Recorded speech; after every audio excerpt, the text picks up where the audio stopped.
Good morning, everyone. Is that too loud? Okay, good. All right. Well, it's my pleasure to be here today to teach again. And we just finished discussing Ezekiel. I loved Ezekiel, and I especially loved how his life was a reflection of acting out what God was going to do to judge his people. It opened with God's presence in the Shekinah glory of God exploding. That was his image. And it closed, even though in between there was judgment and God's glory was gone, it closed with the future reference to God's glory returning once again. But, um, okay, so yeah, one more thing. Remember that Isaiah watched, Jeremiah watched and wept, Ezekiel went, and Daniel went and worshiped. So, as exciting as Ezekiel was, I think you're going to be even more excited as you read the book of Daniel.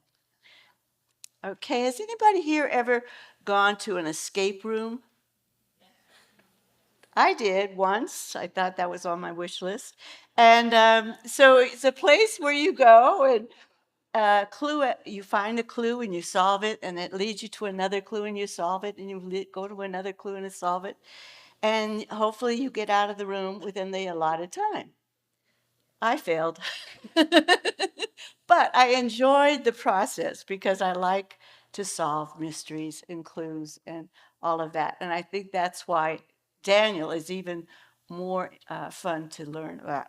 So, before we begin, then, there's lots of clues in life about the end times with the book of Daniel and beforehand, even. So, first we have the author, of course, is Daniel. And Daniel's name means God is judge or God's judge. It was written probably towards the end of their captivity. And the genre is historical writings as well as apocalyptic writings. Now, apocalyptic just means to uncover or unveil, solve a mystery actually, of God's reign over evil kingdoms of the earth. And symbolism is used in apocalyptic writings. Daniel, the book of Daniel, and Revelation are the two main apocalyptic books in the Bible. But as we saw, Ezekiel also has a smattering of apocalyptic writings as well as other books in the Bible. The Babylonian culture. When Babylon conquered a nation or a community, it would take the best of the people and bring them back to serve in the king's palace because it wanted to assimilate them into their culture, the best, selecting only the best. And so, how did they try to assimilate them? They tried to change their identity by giving them Babylonian names. Now, we know from previous times that names have meaning. And God even changed the names of some patriots in Genesis, Exodus, so that because it would reflect their new character in God. And so the Babylonians realized that in their way, and Daniel was renamed Belteshazzar, which means protect the king's life. His three companions that were taken with him, and you probably know their names, Shadrach, Meshach, and Abednego. I didn't list their Jewish names, but those were their Babylonian names. They also educated their captives, the elite ones, which were the royal sons that were young and smart and able to have a future in the king's palace. So they would educate them in the Babylonian culture, in the arts, in the sciences, in astrology, and in wisdom. And it was a 3-year program. They also tried to assimilate them by feeding them the best foods that the kings had offered so that they would develop a taste for that. And by changing their religion, forcing them to worship only the gods of Babylon. The themes of the book of Daniel are themes we've seen throughout the entire Bible, and they keep repeating. Every book we read has these same themes in addition to others, but the main ones are God is sovereign over all nations, all people, and things. He alone orchestrates the ultimate outcome of worldwide events. And we're living in those kind of days now, aren't we? And this messianic prophecy, and in the days of those kings, the God of heaven will set up a kingdom which will never be destroyed.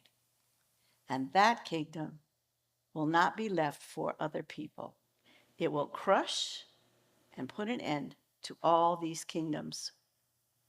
But it will itself endure forever.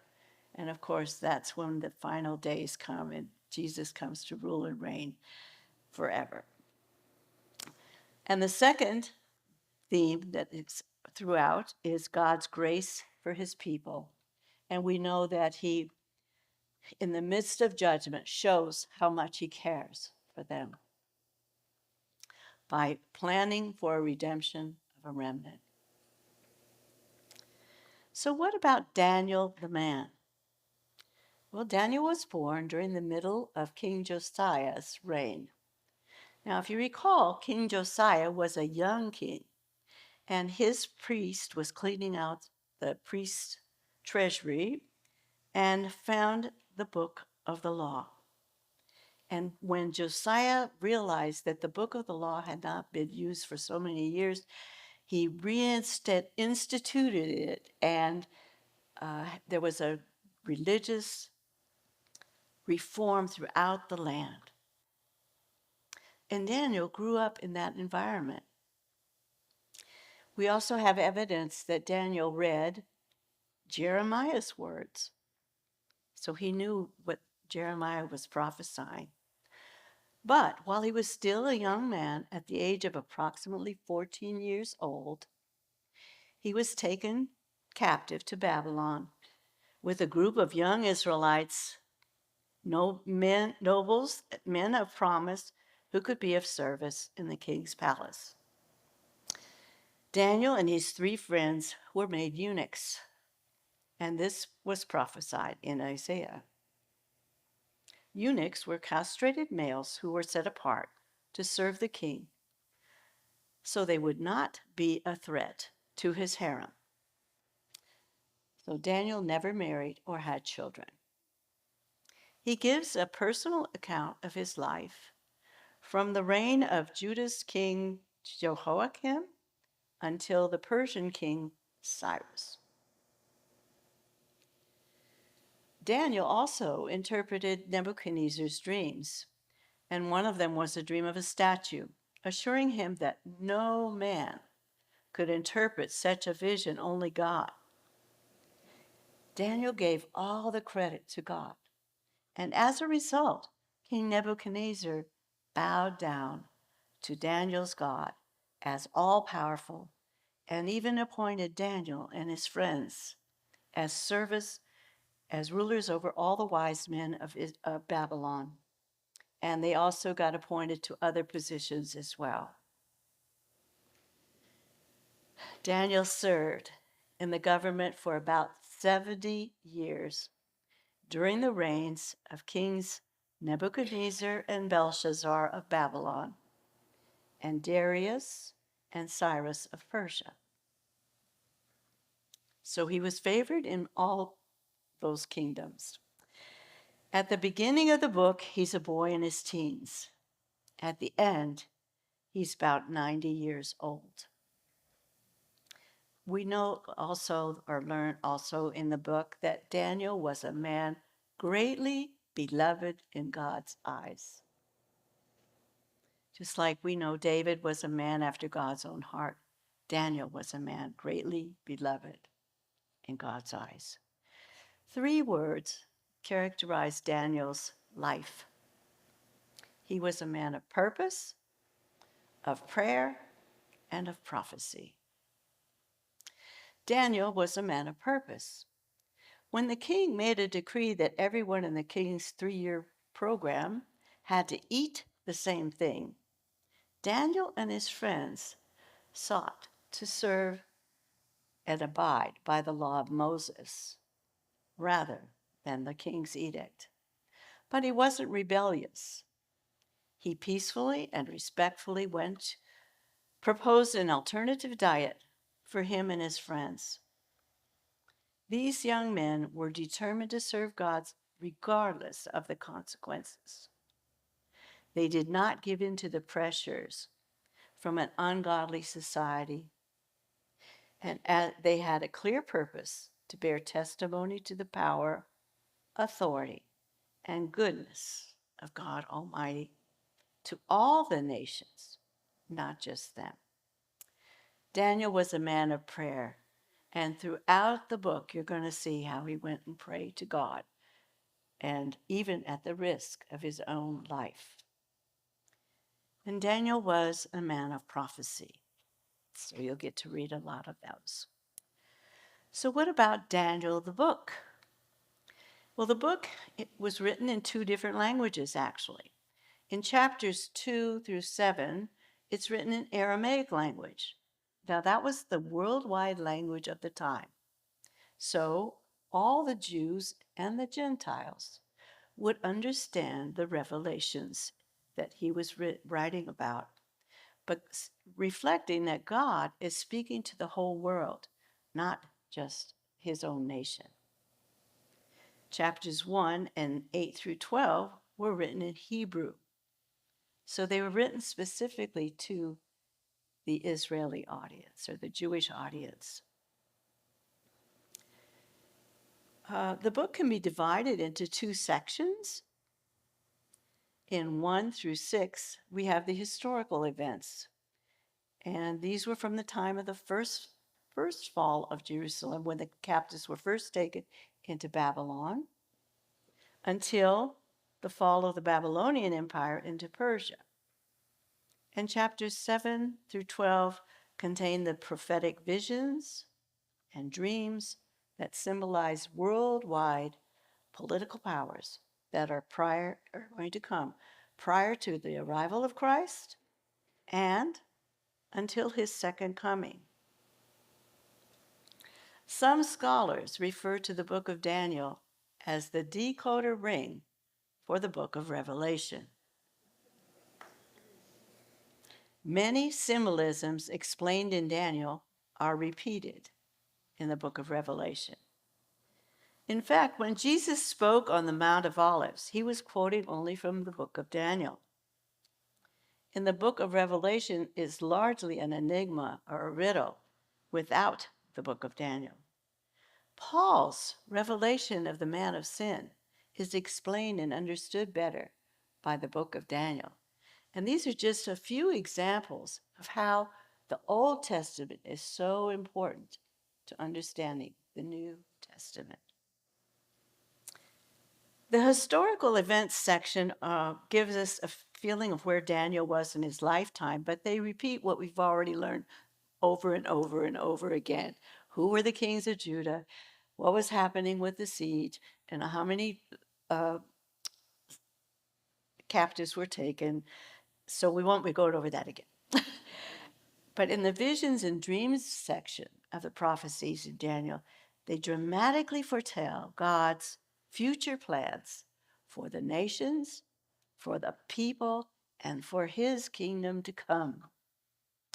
In your reading, you're going to unlock the mysteries behind the symbols of the magnificent statue of a hand writing on a wall. Hand, not arm, not anything else, hand. And you're going to find about the 4 terrifying beasts. And you're going to learn about the goat, the ram, and the small horn. to give you a taste of what's going to come, we're going to take a look at the magnificent statue. Can you imagine the amazement of King Nebuchadnezzar upon seeing this image in his dream? This tremendous statue before him just stands there. There's no movement at all. It is simply awe-inspiring, glamorous, and puzzling. What does it mean? Well, if God orchestrates it so that Daniel finally gets to come to the king and give the interpretation because God gave it to Daniel. It represents a timeline from head to toe, from the top to the bottom of the times of the Gentiles, which is from the day of Nebuchadnezzar's destruction of Jerusalem and the temple, through our day and until the Lord's second coming. So that's a long time. And during the time of the Gentiles, there are 4 ages of political, worldwide leadership that are represented by the statue. Remember, this is all future to Daniel, except for the top.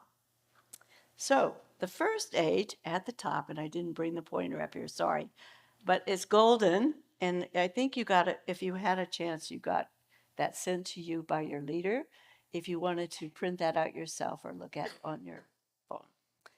Anyway, the golden age represents King Nebuchadnezzar, the first worldwide ruler of Babylonian Empire. So the Babylonian Empire was the first one that was worldwide. There have been kings elsewhere, but they were little isolated nations, not worldwide.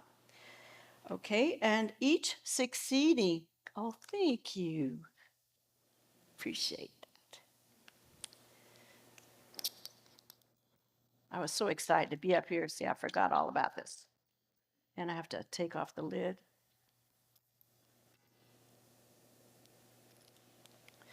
Okay.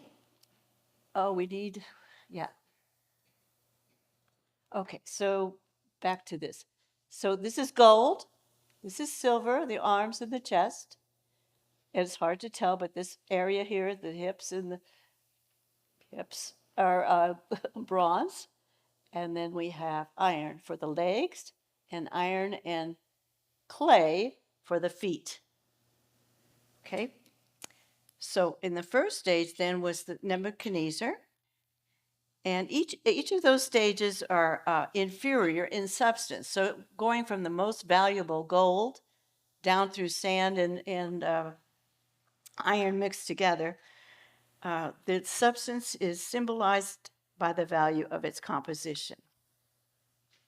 The second age, which was the silver, chest, and arms, represent the Medo-Persian Empire. The third age, the bronze belly and thighs, represent the Greek Empire of Alexander the Great.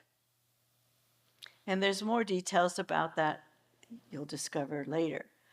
But these first 3 ages have been fulfilled by our time right now, while the 4th age is only partially completed. The 4th age, the legs of iron, represent the Roman Empire. And the feet of iron and clay represent modern nations of Europe today.